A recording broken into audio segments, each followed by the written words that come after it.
Well, hello and welcome to the Car Corolla channel live stream. How you guys doing? Hope everybody's doing well. Before we get started, and this has become kind of a standard of the live stream, let me give you some updates. The email situation have gotten out of control, so I am trying to catch up, but I have a lot of series going on for you guys, and I'm trying to film a lot more, so that have pushed things with the emails. The other thing is 2021 Sienna. I posted it on my Instagram today. It's parked outside. I'm going to start filming with it soon here, and expect some content on the 2021 Sienna. And followed, and I'll give you a quick sneak peek. If everything, if a million things fall into place, we're going to get a Prime car here, and we're going to take it apart, and we'll start my series that I promised you a long time ago on how Toyota plugins work. That is in the works, and hopefully we'll start on that. Not start filming in the next week or two, hopefully. And having said that, guys, I said my Instagram. If you don't follow me on Instagram or Facebook, I don't post as much, but Instagram, I am very active. If you don't follow me there, when the live stream is over, you can find me, the Car CareNet, on Instagram. Having said that, let's get started with the questions. And the first one is from Javier Walters. Just wondering if you know any battery tester for the hybrid battery. How can I know how much life does my hybrid battery has? Honestly, Javier, there is no tester per se. And there are some apps here and there that will tell you, oh, the life of the battery is great, the life of the battery, this and that. Honestly, there's no real way to find out, because you're looking at voltages on the cells, and all the cells will have voltages. And when you look at the voltages, they're good. If they're not good, the computer will pick it up and set a code. So honestly, you're just going to go by age and mileage, and that's really the only way, accurate way at least. Jose Burgos, thank you for your super chat, sir. What do you think of the 8-speed on the Lexus side? Heard a lot of issues on the Highlander, but very little on the Lexus brand. The 8-speed has been out since 2013 on the RX 350. What years can I buy? So the Lexus did not have as many issues that you hear about, but it did have the same shifting issues. That they're not really issues. They're just the way the transmission shifts normally. It's just too many gears, and it's going to hunt through gears, and that's just the way the cookie crumbles with so many gears on the transmission. But on the RX 350, don't buy the first year, skip the first year, maybe the second year if you really want to play it very safe. But after that, everything is good. It is true that Lexus doesn't have as many issues, and for some reason, Toyota has been doing this for a while now. They test their new tech on Lexus first. You would think they tested on their mainstream, lower priced cars, but they seem to test new things on Lexus first, then bring it to Toyota. And some things never made it to Toyota because they were not great on the Lexus side, like engines with direct injection only, like that. That was on the IS250. That was a disaster. So they canceled that, and they went with the D4S, which is relatively problem-free so far. So John Smith says, what is the run-in process of a new RAV4 hybrid, as there is no tachometer and the engine can come on at any time? Was hoping to use on a road trip before the first 1,000 miles. So John and everybody else, the break-in period, you're trying to keep your speeds lower. Now, this applies more to gasoline models when we say keep your speeds lower, because if you're traveling at 80 miles an hour, 90 miles an hour, I don't know where there's a speed limit like that, but hypothetically speaking, if you're going at higher speeds in a gasoline car, that by the physical connection between the two, the RPM will be held steady at 2,000, 2,500 and over. And that's what's not good for engines when they're new and you're trying to break them in. With hybrids, they rarely do that. You rarely get to a point where the engine is just holding at a steady RPM. It's always going up, down, and varying. And that's what they recommend that you do. Now, try to avoid excessive speed. And the biggest thing with hybrids is more different than the gasoline model. Try to avoid these hard takeoffs where the engine just revs up and stays up like that, like when you're taking off hard. But if you avoid those and you're going on a long trip and you're going to notice that the engine is going to go up, sometimes you're going up a hill, sometimes you can't avoid that. Consider a break in oil change. Get those contaminants out of the engine early on and be done with it. And that's normal for engines to have some metal shavings when they're new. They accelerate a little bit when you drive them hard and drive them at kind of a long run time, like in a trip. So get the oil changed at 1,000 miles, or when you come back, whenever between the 500 to the 1,000 mile range, and you should have no issues after that. So Ezekiel says 2008 Highlander hybrid with almost 200K, clean title. It's almost 10 grand. Is it worth it? And what should I do to it if I buy it? So 200,000. Let's just set this for everybody. People ask me all the time, this car has 200,000 miles. I'm worried. And there's another car that's cheaper that has 100,000 miles. Well, the question here is, how well was the car maintained and taken care of in those 200,000 miles? Because I see all the time at work, you get a car with 200,000 miles, over 200,000 miles, that is pristine because the owner, whatever it needed, they fixed it. They fixed it right with good parts and everything. And then here comes an owner with the same car, same model, same year, with 80,000 miles, and the thing is falling apart because they never maintained it, and when it broke, they never fixed it. And if they did, they used the cheapest parts available or even used parts and just mend the thing and keep it going. So in this case, it all depends on the condition of the car. Was it taken care of? Was it maintained right? Does it have full service history? The biggest thing on hybrids, as they get to that 200,000 miles, the battery. And there's no real way of testing it. Honestly, if you're concerned about that, that would be an issue. But you buy it at 200,000 miles, you're going to drive it, let's say 50, 60,000 miles. Potentially, you could need to replace that battery. And that's something you want to factor into your purchase. Okay, you're buying it for 10 grand, but a normal mile one, let's say, is 13,000 with good maintenance and everything. I would go with that because you're already going to get to that point where if you have to replace the battery in the next 5 years or so. So that's how you want to factor it. But maintenance is the biggest thing on any Toyota, and especially hybrids. So Big Gun says, upgraded my 2021 RAV4 Hybrid XSE with LED fog lights. How do I know if they need adjustments? So when you put the fog lights, just park at night, turn on your lights and see if your fog lights, and you can cover use a tarp or something, just cover your regular headlights and see your fog lights. Are they shooting up, to the side, way too down, and try to adjust them. If they need adjustment, most of the time, if you've just replaced the bulbs, they might not need to be adjusted. Unless you feel like you're blinding people, then maybe you want to bring it down a notch. But otherwise, they should not need adjustment unless the car has been in an accident, which I doubt at this young age. So Imad says, what is more reliable, Camry hybrid or RAV4 hybrid? They're exactly the same. It depends on what you need, because they have, especially if we're talking 2021, even 2020, they're the same engines, almost the same transmission, same operation, same construction, same chassis. So they're very identical in reliability. It just comes down to what you prefer, size-wise and price-wise, of course. So Layman says, I want a Prius Prime used 2007. Will there be a new generation later this year? It'll be 6 years for the current platform. And will they have solid-state batteries? Honestly, I am one that don't like to talk about things that have not come yet. I will mention them here and there, but I will not come out and tell you information because I'm not a journalist. I'm a car mechanic. What I see in front of me is what I talk about.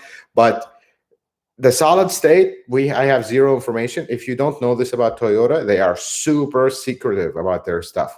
I mean, within themselves. The service department, we are the last people to get information. When the model is already released, like announced and ready to come out, that's when we'll get the service information. So solid state battery, no information on that. And the Prius has been not doing great with sales because we are in the SUV times where everybody wants SUVs. So I don't know, honestly. They have not said anything. There's no indications that the Prius will be replaced next year. But you never know. They delayed the 2022 Tundra announcement because of the microchip shortage, and they might not even be able to produce the car in time, and it might everything be delayed. So they might be delaying that. But honestly, if you're gonna wait, and the prices these things are going for, I mean, buy the thing. Don't I always recommend you don't buy the first year, although that is the first year for Prime. But if you look for an 18, get an 18 maybe. Keep it for a few years. If the new one comes out, wait for it to get through its bugs in the first year, and then upgrade later, because these cars are holding their value okay for now because of the RAV4 Prime kind of bumped everything up. But they're good cars. Honestly, they are good cars. We don't see a lot of issues with them. So Hori Matt says, curious to know, is the 2020 Corolla LE engine the same as the LE Eco engine from the previous generation? It is exactly the same, 2ZRF. Oh my God, I forgot the designation for it, but it is an Valvematic engine. So it's the same. There is a TSV out for it for the Valvematic, but they're so far okay. I've only seen one case, and it's a rental car, so that's not a good case of the Valvematic issue. But the engine is essentially the same. It's a 1.8, just very basic, very ancient, actually. So Calming Whisper, thank you for your super chat, sir. Just bought a 2021 Corolla SE with a 2.0. I'm with you, brother or sister. I think brother, because I see your picture. That is the one I would buy with the 2.0. And we just said that if you're going to buy a new car, buy one with the latest and the greatest. Otherwise, just buy an old one because they're the same engine. What are your thoughts on the reliability of the electronic water pump? Think it'll last as long as a traditional water pump. So honestly, the electric water pumps are nothing new to Toyota land. We've had them since 2010. That's just the first number that comes to mind with the third generation Prius. They had electric water pumps. They had their issues. There's a point where they stopped working, but we're talking the car is 10 years, has 200, 300,000 miles. The most ones that I've seen on that generation, which is a very similar design water pump on the 2.0 that you have, it was a taxi. That was what I was trying to remember. Which were taxis always wore out their water pumps. They run around the clock. They have a lot of miles. But the only two recorded instances on the new engine having failures on the water pump. One of them was a Camry 2.5. Car was an accident, potentially ran without coolant. So that was a question mark. And you guessed it, it's a rental car too. So I wouldn't say that it's a failure. The other one was potentially contaminated coolant. And the customer did admit they might have added a little bit of the washer fluid in the radiator. But long story short, I won't bore you with that. But that was also questionable. But as far as failure, not really. The only things that we're seeing that are evolving right now, kind of trending new problem with these, is the heated water pump. The heated thermostat. That's kind of starting to throw code, especially on the V6, but now we're starting to see it on the 4-cylinder too. So we'll wait and see if that's just a batch or that's going to be a known problem with these, or we'll see. So Timothy Green says, I just got a 2013 Scion TC. Glad I found your channel. Help me on anything. God bless you. Thank you very much, Timothy. I really appreciate you watching, and I'm more than happy to help anybody with anything that I know. So Evandro, thank you for your super chat, sir. I have a 2016 Highlander V6 two-wheel drive, 67K, that I just purchased, 67K miles. Somebody mentioned I should specify miles or kilometers. I'd like to tow my 4,000 camper, Highlander rated for 5,000 pounds. Thoughts? You're within the towing capacity, but just know that you need to replace the transmission fluid every 60,000 miles, 6 years. It's a must at this point, and even earlier if possible. If you have not changed the transmission fluid at this point, I would highly recommend you do before you tow your camper, and you should have no issue. You're within the towing capacity of your car, but remember, if you tow, you must replace the transmission fluid. Lexus man, it's good to see you, man. Thank you so much for your super chat, and good to see you in the chat. So Lion Runner, how hot is too much for 5th generation 4Runner transmission when towing? 250. 250 is high. You want your transmission fluid not to exceed 10% of your coolant, and that's when you know that the cooler is no longer efficient. So your coolant will potentially go to 215, maybe 220, really pushing it. But you don't want to see temperatures more than 10% of that. So 250 is about right. You should not see, you will see temperatures creep up to close to 250, but once they start going 255, 260, 265, I am concerned. I would not call that good. James Carroll, thank you so much, my brother. It's good to see you. Okay. So, Kaz Flo says, I've got a 2020 Tundra. I like that, my brother. That is already, me and you are already friends. If it sits unused for 2 days or more, when I go to turn on the AC the next time I'm using it, the compressor makes a low grinding noise. It only does this if the truck sits. So the first thing I would think of is, does it have too much oil? And that's, oil settles, and now you have a puddle of oil sitting in the compressor. That's the first thing. It's nothing common that I've seen, but that would be the first thing I would think of. Perhaps have the AC evacuated, all the oil drained as much as possible, and then recharged, and see. That could resolve the issue for you. So Piano, I'm trying to read the name. I'm sorry. Thank you for your super chat. I bought a RAV4 Hybrid 2021 XSE. How to maintain this car to last a long time? Toyota offered me protection for the electronic parts for $150,000. Worth it? I'm assuming that's 150,000 miles or kilometers. Either one is good. If you want this car to last a long time, it's a very simple recipe. Change your oil every 5,000 miles. If you're outside of the mile neighborhood, then every 8,000 kilometers. Change your coolant every 5 years, or 100,000 miles, 160,000 kilometers. If you're in the for the transmission, 60,000 miles, I think that's 100,000 kilometers, and keep up the maintenance. You see the thing, the biggest thing on these cars is maintenance. You keep up the maintenance, you're going to have no problems having this car for a long time. When something breaks, like let's say the car is 5-7 years old, things break, use original parts, unless you can, something is, financials are not really good and you have to. But if you use original parts, take care of the car. If you don't fix it yourself, have a good mechanic work on it. Not necessarily the dealership. Folks, the dealership is not always the best option for this, but have a good mechanic that know what they're doing fixing the car. Or if you work on it, research, learn. There's plenty of channels on YouTube, myself and others, that do a phenomenal job, better than me sometimes, in explaining things. Learn, do your own maintenance. That's how you take care of your car, and you will never have issues with it, honestly. Just keep up the maintenance. So, Ken Twy, thank you so much for your super sticker, sir. Dave, thank you for your super chat. For 2012 4Runner SR5, is the transmission service just drain and fill, or is there a filter, and how often should it be replaced?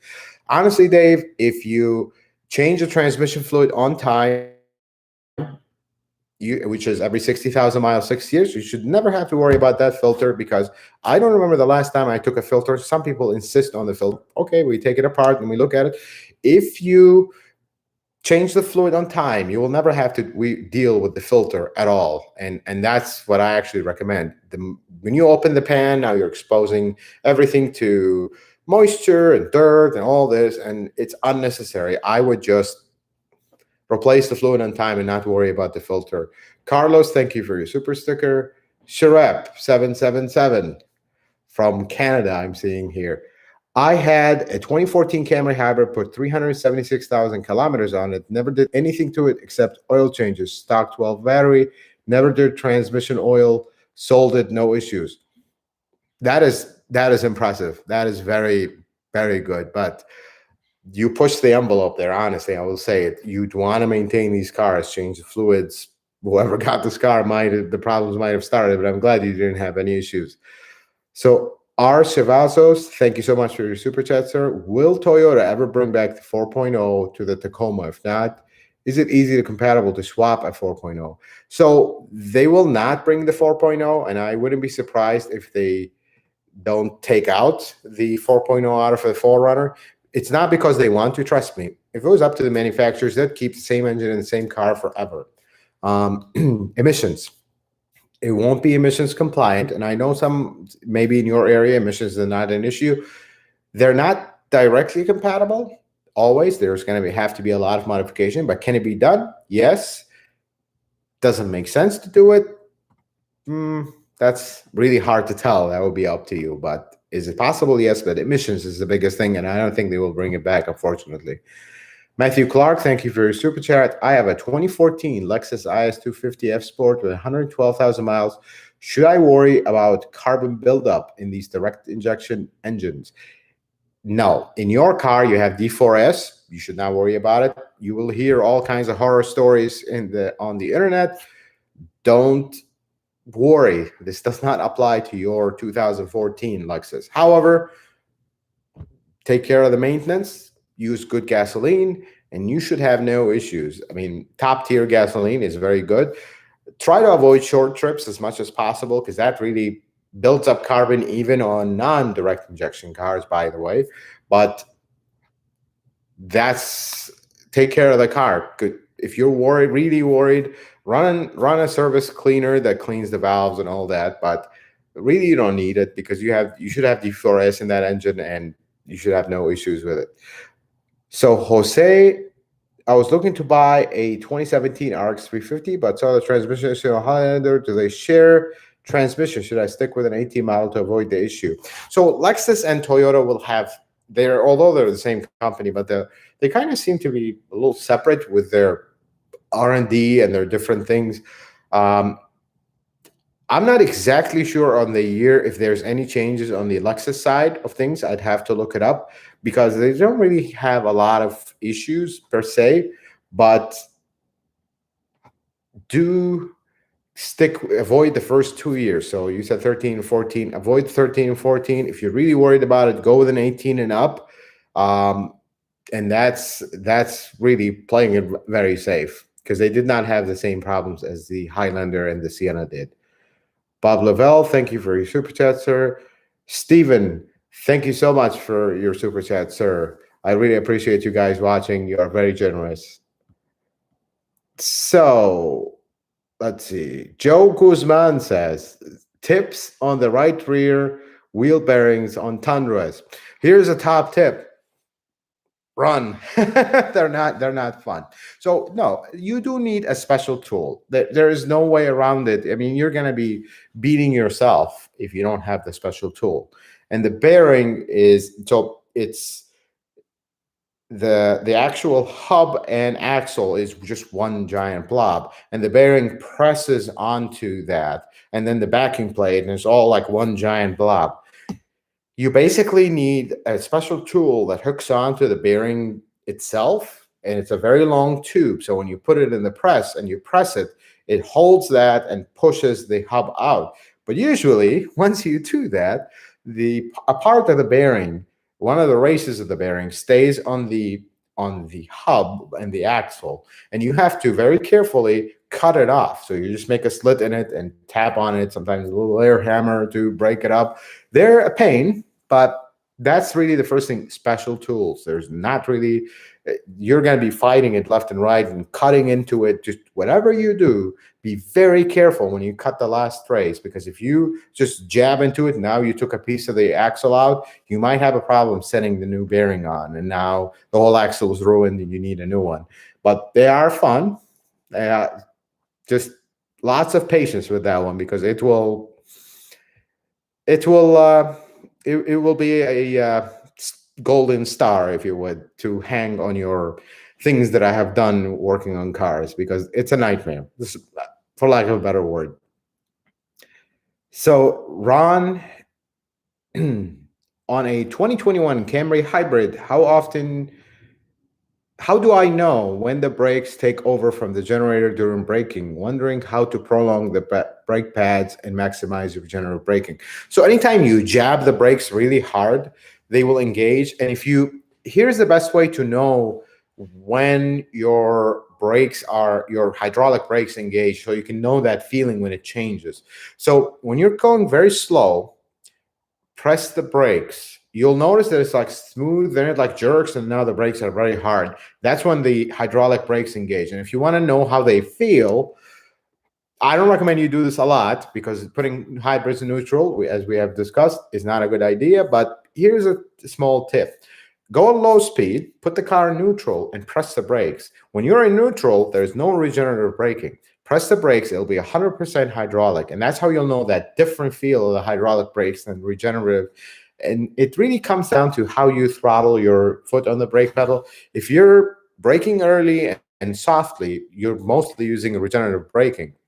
And at that point, you're going to really extend the life of your brakes. Otherwise, if you're always hard on the brakes, you're going to use them. But still, with hybrids, you don't even need to do anything special. They will last a very long time compared to gasoline cars with brakes. Mike Gamble, thank you so much for your super chat, sir. I really appreciate it. So, Peter, 2020 Tacoma with a 4-cylinder. When should I change out the transmission fluid? 60,000 miles or 6 years? Keep it as simple as that, and don't worry about the filter.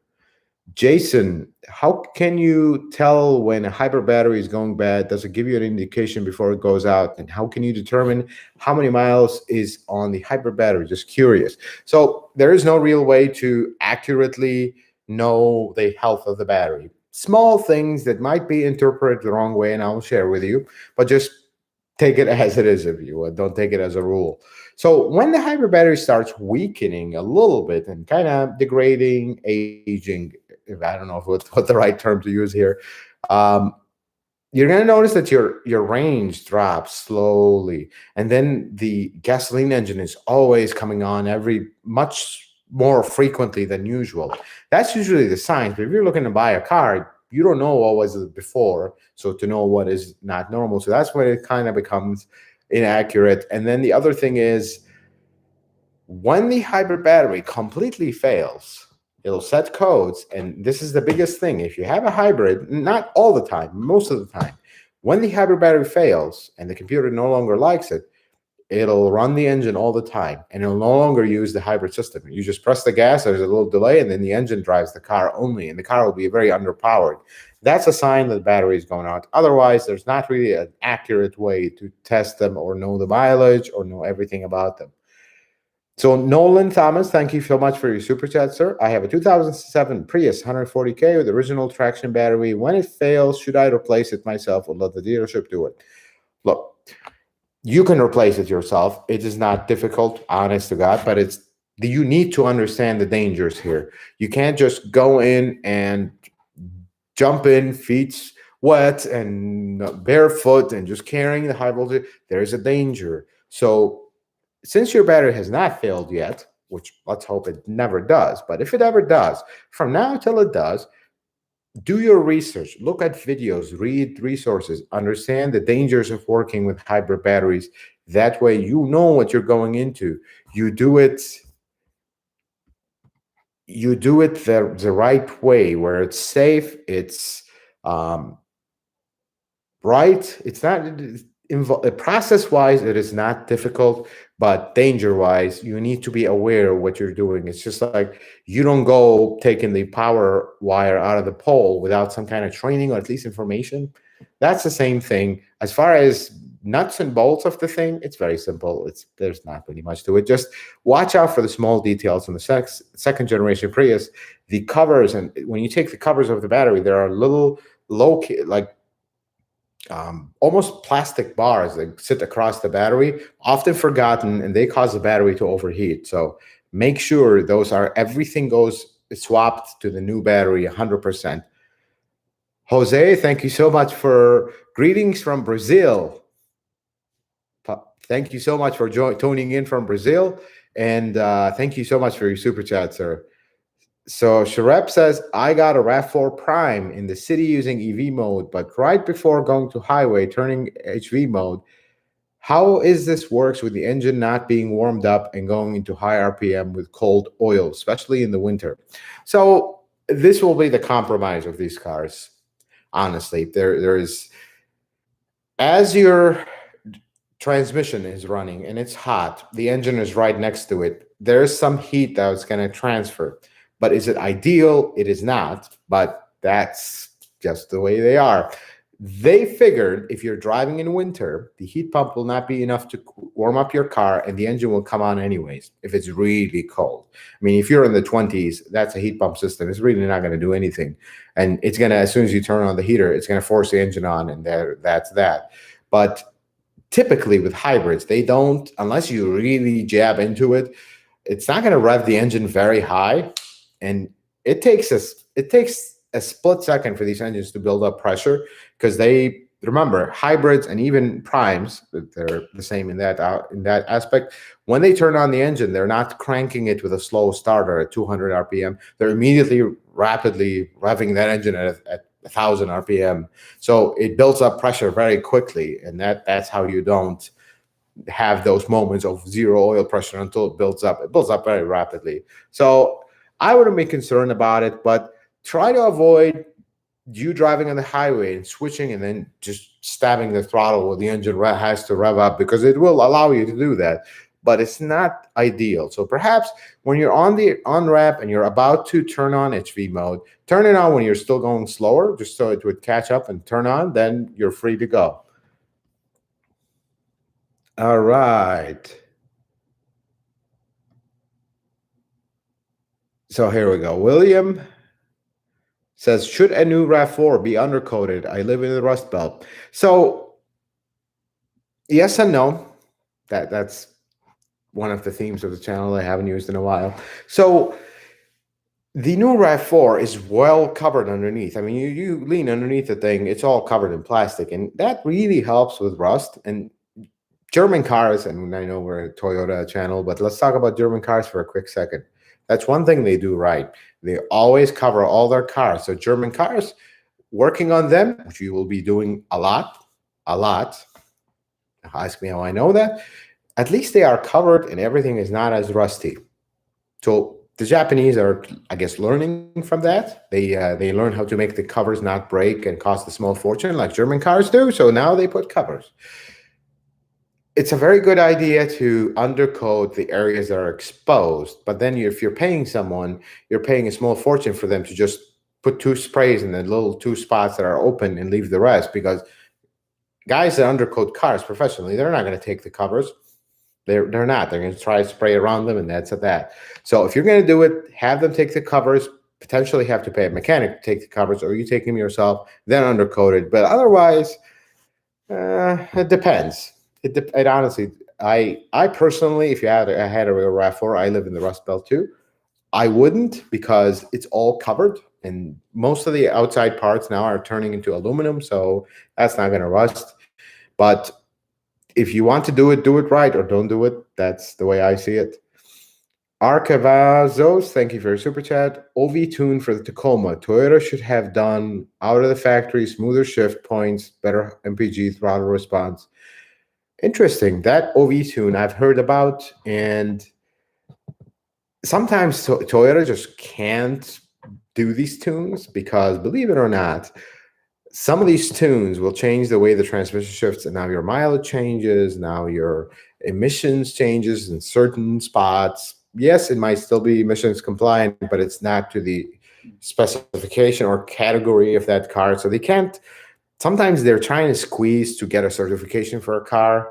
I don't know if you've seen the emission certifications for cars, and it helps the manufacturer kind of not have to pay these enormous fines, and it ends up transferring to the owner, and it's like, I can put a little tune that makes things a lot better.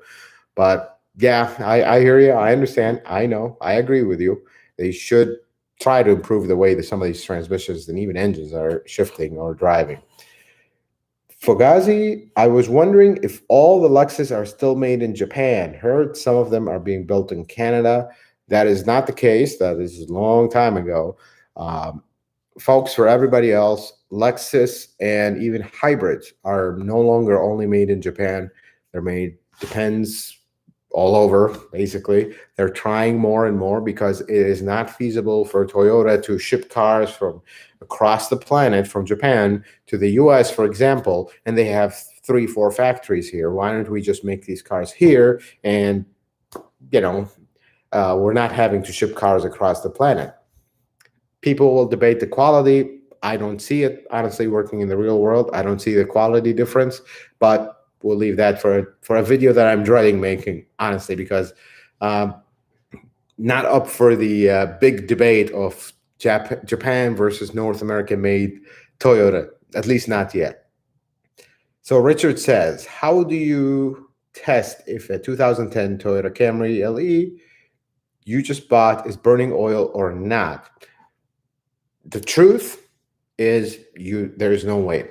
You drive it, you hope for the best, and hopefully it doesn't burn oil, and you'll find out after 1,000 miles. Because people will say, oh, it has too many blow-by, it has fouled spark plugs, it has this and that. Folks, there's no way to know. That's plain and simple. There's many methods that are not accurate. You don't know until you drive the car. So the best way is drive the car. And that's why I warn you about buying these used cars, because they have a high tendency of burning oil. And unless you see exact maintenance records of 3 to 5,000 mile oil changes since the car was new, I would be a little skeptical, because people don't take care of their cars. Randy Duncan, how many miles will a well-maintained but hard-run 1ZZFE 2003 Corolla run? 5-speed manual, already 231. So driving hard does not put as much of an effect as bad maintenance, but of course it does. And you want to check the overall condition. Compression, hard run cars will wear down cylinder walls, will wear down things that are normally not worn on cars. So you want to check compression. You want to check, is the engine burning oil? These are somewhat common when they get really old. They start burning a little bit of oil. Listen to the drivetrain. Is it rattly? Is it, is it making weird noises? These engines also are known to make valve strain noises when they're old, valve adjustment and whatnot. But that's usually your cue that the engine is worn. Otherwise, if it's really being maintained well, even if it was driven hard, I mean, how hard can you drive a Corolla? It's a Corolla. It's not some high performance car where it's going to rip the engine apart. But maintenance, the biggest thing is maintenance and a general inspection.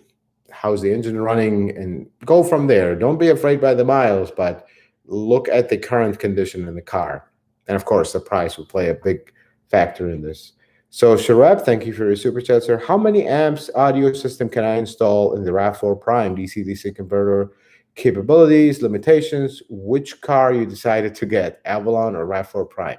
Okay, we'll talk about which car I decided in a bit, but let's talk about the radio. So I get this question a lot, and look, the DC-DC converter is capable of handling it, but it's not designed to handle these high draws from a giant audio system. But if you're installing something reasonable, even if you're putting an amp, just not, I don't know how to describe it other than, have you went to these car shows with a giant car with the Lambo doors, and like the whole trunk is full of 2 million speakers, and like you can hear the whole parking lot shake with the bass of this car?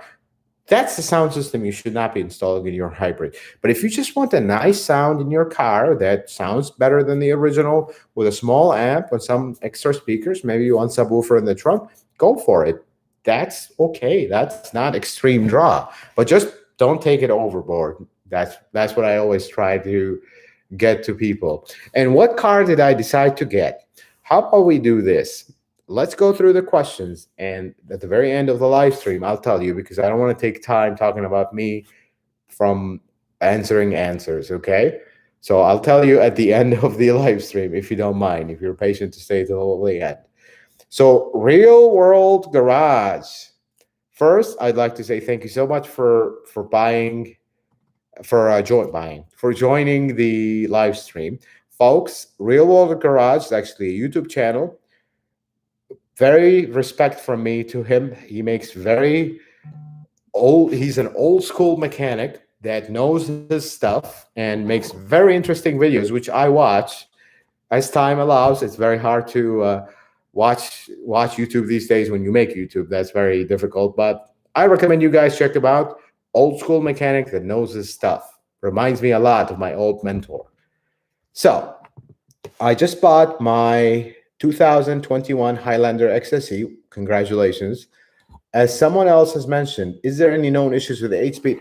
So the 20 and 21 Highlander does not have the issues that the previous ones did, like 17 in beginning of 18 Highlanders, because those had actual issues where they were whining. The final drive had an issue, but the 20 and 21, they don't have issues, but the way the transmission drives, like the way it hunts through gears and like it revs up, and then it's just like, it doesn't feel like a typical transmission where it goes through the gears. That is not an issue. That is just a normal characteristics of that transmission. And the more you drive it, the more it'll adapt and it'll slightly get better, but people still find it odd shifting. And ironically, people did say the same thing when the 6-speed came out, because it did do some of that, but it's not an issue. I'm not concerned. I don't see any issues with them yet, and I hope not, because the 2020 has been out for a bit, and we've seen some high mileage ones already, and we don't see any issues. Trust me, when the 17 came out, it was weeks after they were being sold when the problem started. So this car has been on sale for over a year. Things are good, and we don't have any issues. So I'm not concerned, brother. I'm not concerned at all.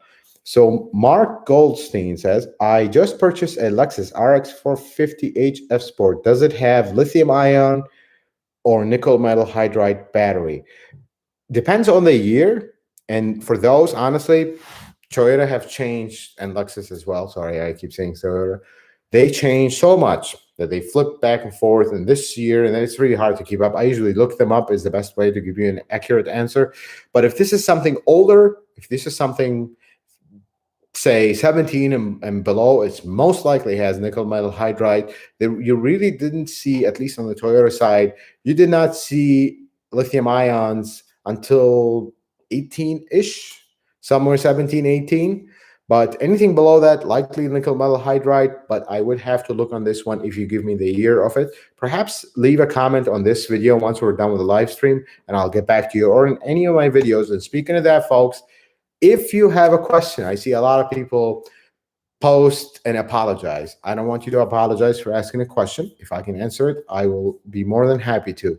But if you have a question, pop in any of my videos and leave that question. Even if we're not talking about that subject, just ask a question. Hey, AMD, I got a question, and write your question. And I try my best to read all the comments, and that's the only place where I'm still caught up, and I answer comments every day. Usually I get back to you within 24 hours. I notice sometimes I miss comments because YouTube has a kind of a terrible comment management system. I guess all the hierarchy celebrity YouTubers don't care about the comments, but I do, and it's very hard to manage them. I wish they would make a better system for YouTubers or content creators or whatever you want to call us that answer the comments, that they would have a better way of doing it and more organized and not miss questions. Like when I went on my vacation, it was very hard to go back and answer all the comments that were on the channel because it only gives me comments that are 1 day old. So I cannot, if I go 24 hours like without answering comments, it'll start deleting them on my notification feed. So it's kind of like, okay, now I have to go chasing after comments. That's a little difficult. I wish they would change that. So Jose Luna says, I was wondering what are the common problems for a Toyota Sequoia 2004?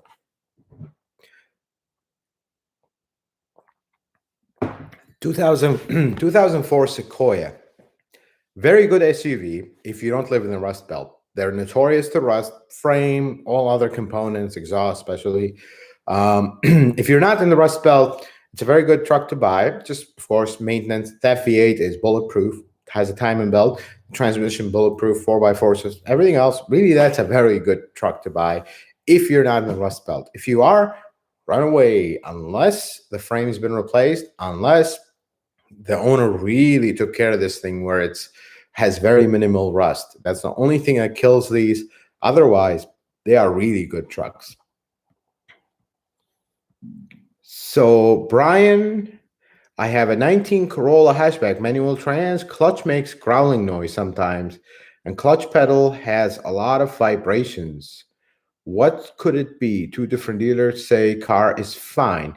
Honestly, Brian, without driving the car, it's hard to tell what's going on, because the growling noise could be a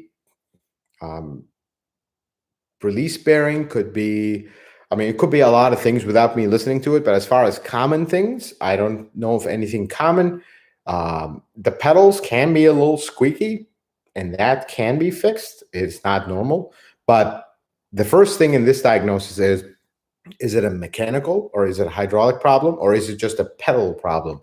Vibration could be a pedal problem, but the growling noise, that needs to be looked into. And if it doesn't happen all the time, here's something to help you with the dealership. I know you go to the dealership and they look at you like you're crazy, and it just feels horrible when you have a problem, but it just doesn't happen when it's there. Record it with your phone and try to find a pattern that it happens. Is it hot weather, cold weather? Is it when the car is cold? Is it when the car is hot? Is it when you drive in a certain street? That'll help them reach a better diagnosis when you actually take it to the dealership. So Sharep, my new RAV4 Prime speedometer underreads 3.5 kilometers on the speedometer compared to GPS speed. Any way to fix it? Yes, you do need a Toyota scan tool, and they can compensate for it, and it'll be dead accurate as you need it. But do to give them that information, because they will, because otherwise it'll be trial and error. But if you tell them, I want you to change my speedometer 3.5 kilometers up or down, they will be able to do that for you. So, Keith Broom, I'm sorry, I'm trying to read your name. Is there any difference between the Corolla 1.8 and the 2.0 except the size? Yes, everything. It's a completely different engine. So the 1.8 is the 2ZR-FE, same thing as a 2009 Corolla with Valvematic. Basically, it's the same as the 2009 Corolla with an added addition of the Valvematic. It has a different, little bit drive belt different. The oil filter housing is different, but otherwise, it's the same engine from 2009. The 2.0 dynamic force, completely different engine. You might want to watch my video on the dynamic force, because it is a completely different engine, very technological, has more power, much better gas mileage. Personally, if I'm buying Corolla, that's the one I go for, because I want the latest and greatest. But nothing wrong with the 1.8. Just know you're buying a new car with a 10-year-old engine. Design-wise, that could be good for some, but for me, I say go with a new one, because that's the one that's efficient, that gets better gas mileage, and that's the future, I suppose. Nitgundo, thank you so much for your super chat. Does the 2021 Venza has the tube in the transmission fluid pan? It does not, because that's a hybrid. So hybrids, folks, do not have a fluid level check. You just drain the fluid, fill it up until it reaches the top of the fill plug and overflows, and wait for it to overflow, and we're done. It does not have a transmission fluid pan to begin with. It doesn't have a transmission pan. Hybrids are similar looking on the outside to a manual transmission, where it's just a case and that's it. There's no pan. So no, it does not have the tube, and the adjustment procedure is very simple. I do have a video on how to replace the transmission fluid on hybrids. It 100% applies to your Venza. Just look through the channel videos and you'll find it.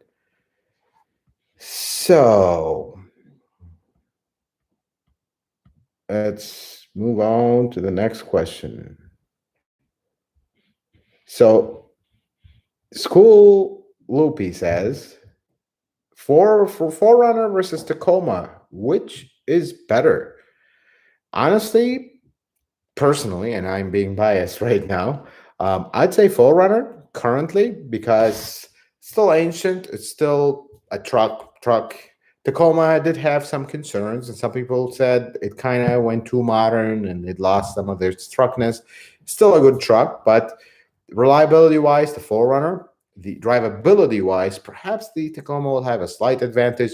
little bit more powerful engine, a little bit more modern feeling engine, if you would.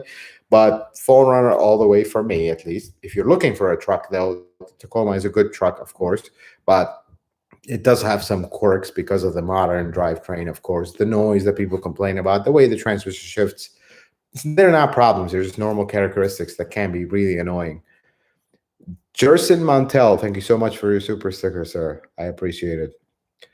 So, let's see. So Ray says, what's better, Highlander or 4Runner? Honestly, that's not apples to apples, because if you're looking for a family SUV that will get the whole family in comfort, in safety, in without hassles, and that's a reliable car, that's good, that's the Highlander. That has all-wheel drive, that if you live in snow or rain, it'll be great handling and you will not have any issues. That's the Highlander. But if you want a off-roading truck, flat out truck, drives like a truck, looks like a truck, behaves like a truck, and it will crawl over any Jeep in the mud area of when you go off-roading, that's the 4Runner. I don't understand people buying the 4Runner and they never use it off-roading, or they complain about its truck-like. It's a truck. It's a body on frame. It's lumpy. It's big. It's heavy. It's just drives like a truck. And that's a complaint of some people about it, but that's normal. That means you bought the wrong car. So you really want to look at your what your needs of the car is. Are you going to go off-roading? Are you looking for a truck?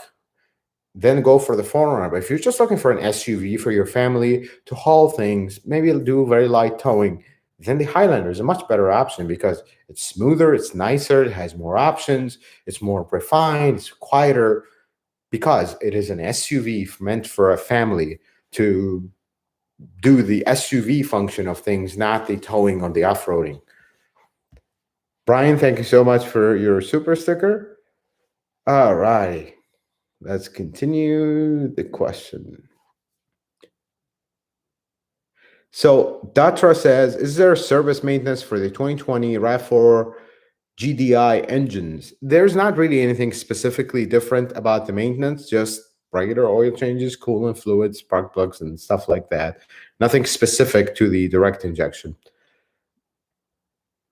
Okay. So Kelly says, what's the best year for a Corolla? Least technology is okay. So in my humble opinion, and I'll go over the generation of the Corolla real quick, 1998 to 2002 Corolla is the worst Corolla in my book. 2003 to 2008 is the best Corolla. 2009 to 2013 is a good Corolla if you don't mind the sea of cheap plastic. It just feels very cheap. It's not a cheaply made car. It's a good car, but it just feels horrible. 2014 to 19 is great if you don't mind the CVT. 2020 and up, personally, I really like those, but they're spaceships and they have a lot of technology. So if technology is an issue and you worry about reliability, potentially those are not it. But I wouldn't hesitate to buy a 2003 to 8. If you find one with no rust, these are really good. 9 to 13, if you don't mind the plasticness, that's a very good one too, if it's in good shape. Personally, I would go the 20 and up because I like technology, and when it breaks, I can fix it on the side for cheap. But for everybody else that doesn't fix these things themselves, perhaps might be a little much, because the 2020 and up is a little bit of a spaceship. It has a lot of options, which if you take care of them, they're really not going to give you that many problems. But everybody has their own opinion on that. So, is there health is wealth? Is there a way to align the back door of a 2020 Prius? It got hit, and getting the door just right is a pain. Honestly, you're going to want to look at, when you say align, do you mean align the gaps or align the door being out or in? That's all going to have to be with the striker and the hinges. But if the body is bent, that's going to need body repair to bring everything back to where it was. And honestly, I am not the guy to ask for that, because that needs a body guy, and I don't have a lot of experience doing body work of that, perfecting gaps and this and that. So that would be a good question for a body person. So, uh-oh, the chat just jumped around. So I'm going to take I'm going to jump around in the chat now, because somebody has mentioned that I go in order and never get to the end. So I'm going to just take random questions throughout the chat. Let's see. Donner Jacob. I just bought a 2017 RAV4 Hybrid Limited. I want to use it for car camping and run the AC while parked overnight. Can I do this? And if so, what can I do to minimize the engine strain? So with camping, and you leave the AC on, you're not going to really strain the engine, especially in a hybrid, because it's going to come on, go out, go on, go off. It'll be fine. But what you're going to strain is the AC, because I'm going to talk about this in a very recent video, when we talk in a very soon coming video about the Prius Prime's heat pump, when we talk about AC. But AC needs airflow. Yes, the fans will generate some airflow, but if the temperature is too hot, you're going to strain it, because now you don't have the natural airflow. You're just going to have that same stagnant air going around and around. The one big advantage of hybrids over conventional gasoline cars is the compressor is electric. So usually with gasoline cars, the compressor doesn't have the volume because it's not spinning. It's spinning at idle speed. But with electric compressors, the computer could bump up the speed of the compressor, and now it's the same as if you're driving. So that does help a lot. But if you're doing this camping for, I don't know, once every 6 months, once every 3 months, it's not a big deal. But if you're out camping every weekend, that gets to be much. And the only affected one is going to be the compressor and the AC system. You really have not much to do to help with that. The only thing is try to keep the condenser clear, bugs, papers, anything else. That's the only thing I would do. Otherwise, enjoy your camping and do so safely, and you're going to be okay if it's every 3 months or 6 months. So Steve's Auto and Trucks. Thanks for your hard work and info. What is the channel you said reminds you of your mentor? So I'll write it down. Real World Garage. He's actually right here.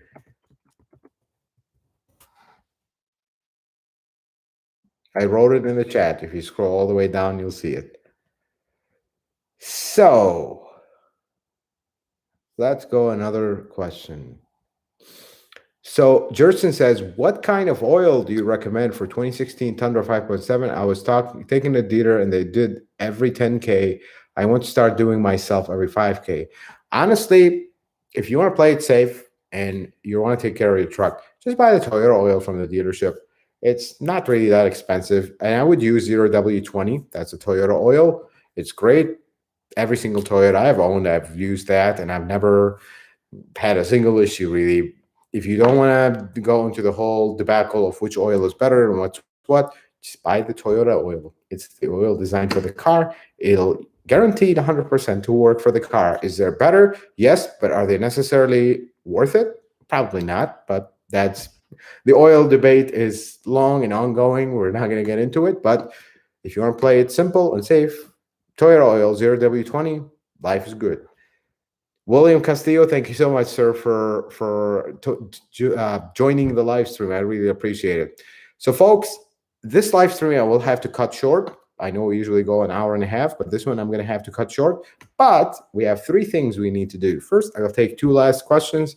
Then I will give you an update on what's going on with my cars, my personal cars. There's a lot you guys need to know about. So I'm going to scroll around and I'll take 2 last questions.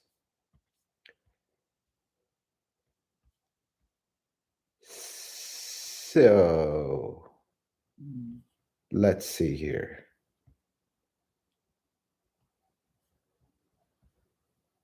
Okay, Nathan Gonzalez. have two questions. I have a new RAV4 hybrid. Is it okay to drive as soon as you press the start button, or do I have to let the engine turn over, then put on drive also in the winter? So, Nathan, here's the thing with hybrids. When you turn on the hybrid car, it sometimes will not start the engine. And if it doesn't start the engine after like 5-10 seconds, just get going, because at that point the hybrid computer decided, I like the temperature, we're good, I'm not going to need to warm it up or go into that warm-up cycle. But if you turn on the car and the engine comes on, it's warming it up. I would give it maybe 30 seconds and we'll call it a day. That's as much as I go and get going, because these engines they warm up rapidly and they have good oil flow when they first start. So just give it 30 seconds if the engine comes on. If after 15 seconds the engine is still off, then just be on your way, I guess. Don't worry about it. R. Cavazos, thank you so much for your super chat. I'll read this one. Only two mechanics I trust, you and my dad, more than 45 years of experience, ASE master mechanic. Big respect for your dad, man. 45 years in this business. It's a tough business to be in. I'll say that. It's a very tough business. Maybe I'll make a video one day. And I see Andrew is here. Andrew can attest to that. It's a tough business to be in, but it has its good it has its good moments. But for the most part, it's stressful. It's tough. So, last but not least, let's take the last question before I tell you about what car I decided to buy. And I usually take the last question asked. Let's look at this one. Marco Antonio Portillo. I have a check engine light with VSC blinking light on my 2010 Corolla. Changed gas cap 2 weeks ago. Came back again today. What else should I take a look at? Well, the first thing you do when you get a check engine light is not to replace parts. You need to check the codes. Buy a code reader. I always encourage everybody, even if you don't fix your own car, buy a code reader. Sometimes you plug it in. It's very simple. You get the code. That helps a lot. You can come to a live stream like this one, or even leave a comment on the channel, and I'll try to help you. I can't diagnose the car like that over the internet, but if it's a common enough problem, I'll just at least tell you what to check, what to look for. If it's a code for a gas cap, I'll tell you to tighten it and erase them, see what happens. But without getting codes, it's a shot in the dark. We have no idea what's going on. You need to pull the codes, and I don't expect anything catastrophic, because 2010 Corollas, they're good cars. And if the car is running normally and driving normally, it could be something simple, but you want to get the codes first before anything. All right, folks. Well, let's give you the update on the car. So I am a very difficult person when it comes to cars. Hence the car care not name. So I sold my Mercedes. I hope that makes some people happy. Not the S-Class. The S-Class is right there. That is not going anywhere. But I sold the old hunk of junk, the ML320, because mechanics have a gut feeling. And my gut feeling was telling me the nickeling and diming will start. And it's just a matter of time. And it was like, it went from shifter bushings went out, where the shifter just wobbles around, into check engine light after check engine light after check engine light. It's like, okay, what's next? And then a little oil leak here, a little oil leak there, and then it's lumps here. And it's like, okay, we're done. That's it. I've had great time with this car. It drove great. It's one of those cars that I did not take care of, did not really care much for. Just start, super cold, put it in reverse, let's go, come back, not care. Because it's a cheap car that I did not really care, although I loved it, but it's not a great car. So I didn't really put a lot of money into it. But it was good for the time that I had it, but it's gone. So it's somebody else's problem now. They know it's a cheap car. They know everything about it. So having said that, I'm deciding on a new car, but I'm not the kind of guy that buys a car without driving it. And I always give you the advice, buy the car, drive the car, test drive the car that you're actually buying, not the demo. I'm looking into a RAV4 Prime, but we are at the end of 2021. everybody jacked up their prices. Yes, I do get a discount through Toyota, but guess what? Would you think they would give me a discounted car when there's a shortage, or would you think they want to sell it to a customer for MSRP? Of course, MSRP. So it's really difficult for me to buy a car right now because there is a shortage. I thought about the 4Runner. I thought about RAV4 Prime. Avalon is most likely out of the window because I need a more efficient car. I drive 65 miles to the gallon. I have one behemoth here that guzzles more gas than I drink water. So it's not a great idea to buy the Avalon. It gets okay gas mileage, and the 4Runner is definitely out of the picture now because I don't really off-road. I barely have time to sleep, so I don't think I have the time to go off-roading, and it's tough. So probably going more for the RAV4 Prime. The only issue is I want to spend some time, and I'm trying to work with somebody that owns one. I want to have the car for 2-3 days. Usually that was easy in the past. Just get the car from the region from somebody and just drive it around for a day or two, and just because I have a problem with my back and I need a car that has comfortable seats. And any time there's a word SE or XSE with any Toyota, my back starts nudging. It's like there's a problem. So I need to drive one before I sink a lot of money into this car. And I usually keep my cars, and I want to make sure I can be comfortable in it, 65 miles a day. But we'll see. But definitely will be a 2022 because we're already halfway through 21 and there's no point. I will custom order one and we'll see when it shows up. So there you have it, guys. I am one less Mercedes owner, and the S-Class is not going anywhere. And potentially I'm leaning a lot into a RAV4 Prime. That could change at any second. Who knows? 2022 Tundra is coming out. I might just jump the gun because I am... I would jump the gun and buy the first year because it doesn't matter to me. I just fix them as they come. But who knows? We'll see. And I would buy, if I was buying a RAV4 Prime, I would buy one with every single option available, because if you're going to buy an expensive car like that, it's a spaceship on wheels. Might as well just buy the top of the line that has every single option available, and that's that. But I don't know. Maybe I will ask you guys again to help me with the decision, because it's tough. It's by the way, before we end, I have to ask you one last question, and I will turn the computer so you would see this. Here's the shoe rack, of course, and my S-Class. Currently, my S-Class is down, and it's not down, but it needs work. That's the norm. When you own a car like that, that's the norm. So now that it's my daily driver, that's the face I'm going to make. It's my daily driver. Yes, ladies and gentlemen, I'll be putting 65 miles on this car every single day. Well, I do have a lot of maintenance. I have a B service to do on it, and I see Jose Solano here, who's a Mercedes technician, in the chat. I saw you earlier. I don't know if you're still there. I have to do a B service, and I have to replace the brakes. And are you guys interested in seeing the maintenance on this car? I mean, I can film it. I have to do it anyways. Do you want me to film it and post it? You guys let me know. Let me know. I'll read the chat later. You guys let me know if you're interested in seeing the nightmare. I'm pretty sure Jose Solano will be criticizing my work, because I don't work on Mercedes. Well, I do work on Mercedes, but not professionally. So that'll be interesting. We'll have you walk me through it.